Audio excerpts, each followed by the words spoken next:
السلام علیکم ګرانو قدرمندو، زه یم اختر حسین خټک او تاسو ګورئ ډیلي خټکنامه. قدرمندو، تاسو چې موږ په څنګ کې کوم مشر میلمه وینئ، دا د پېښور نه راغلی حضرت کاکا صاحب ته.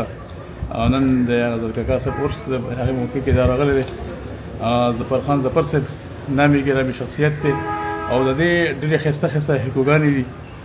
تاسو به انشاءالله ترنه خوندونه واخلئ.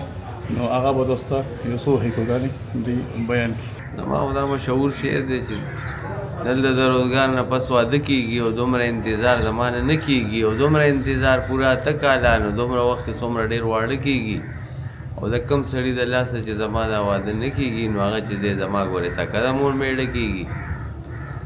تا سره په ور کې جوړ تازه کې پاتې شوی دی او زړه مې ستا د کور په دروازه کې پاتې شوی دی او نن مې یوه ښکلې جینۍ ولیده چې تله پکې زړه رانه د صدر په مزده کې پاتې شوی دی او څنګه به د پلار زما رښتې نه اوس انکار وکړي ما سره یو ځای پسې روزه کې پاتې شوی دی.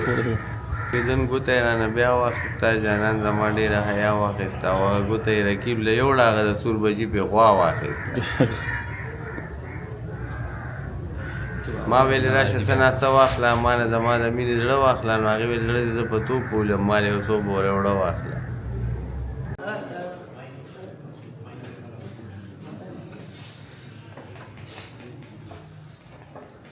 زما مینې ته سپکونه ګورې خاص پدې کي، زما مینې ته سپکونه ګورې خاص پدې کي او ما سره مینه کوه او مه کوه ګورې کراس پدې کي.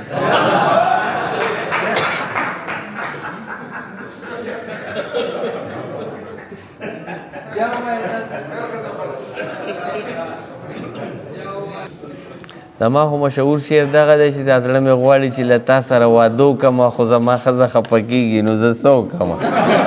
او هغه یوې هم راته ځان نه سم میړه جوړ کړی نو څه کې یو میړه د پاسه بل میړه وکړه. په تا چې بد مني نو ویم چې پې دا سر دوه کم خو ښه دی چې هغه وخت کې ما سره تر ښځه نه وي.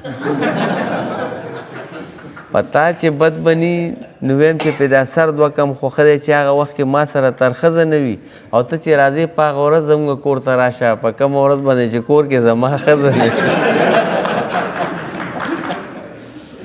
هغه وخت لاړو چې به مونږ ویل چې نه پوهېږي اوس دا واړه دومره پاخه دي په هر څه پوهېږي او ما ته په خیال باندې جانانه میسیجونه کوه زما بچي په انګریزۍ زما نه ښه پوهېږي. مونږ ځواني خپله برباد که خلکو ګټې وکړي او د چا په سر باندې چې مونږ خبرې غټې وکړي هغه د بل چا په ډولۍ کې لاړه کېناستله مونږ د مینې د رمسال کې هسې خټې وکړو. زلمی چې راشي خلک الله وباسي د ناوې کور ولا الوه وباسي او زه چې دیدن له ستا کوڅې ته راشم خلک سیکل نه مې هوا وباسي. پښتونه تا په هره لار وتوکل هم دې په کور کې هم دې بار وتوکل او په دې خبره درنه ډېر خفه شوم د ګل ګمله کې دې نسوار وتوکل. کور کې دننه وي که بار ولاړ وي خو تصور کې راته یار ولاړ وي او د مخکې صف نه ځکه وروستو لاړم ما ویل کېدی شي دې کې پلار ولاړ وي.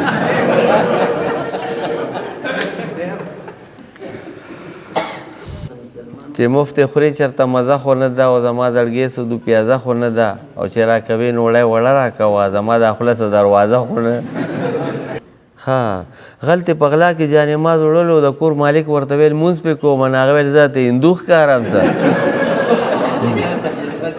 چا واپس میخه سوداګر له بوتله ویل دا خو تا ما لړنده راکړې نو هغه ویل ته پې کوم اخبار پړاوې.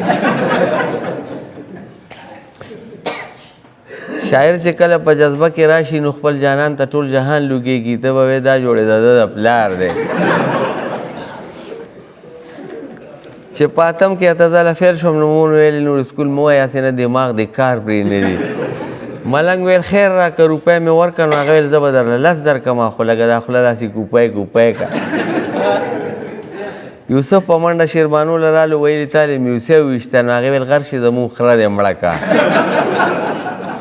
فرهاد ویل غر نه مې چینه وویسته نو شیرینۍ ویل که خدای مې نه غلطوي تا جوړې بیا د جومات پیپ مات کو. ما ورته ویل لور دې راکړه ګنې هغې ویل ګنې نو څه به وکړې ما ویل نو زه به ځان له بله وکړم.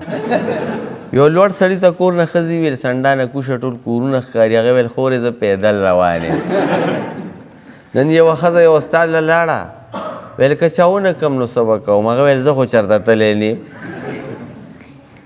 ټوله شوشا ګوره په سر جوړوي د چا چې سر باندې ویښته نه وي نو دا ته به ویې جوړوي پاڼو توت دی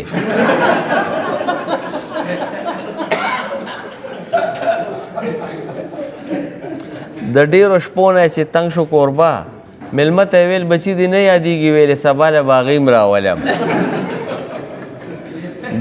دومره تکړه یم چې ډز مې وکړو ټوپک په ځمکه رانه پرېوتلو او هغه ډز هم چېرته ټیر کړی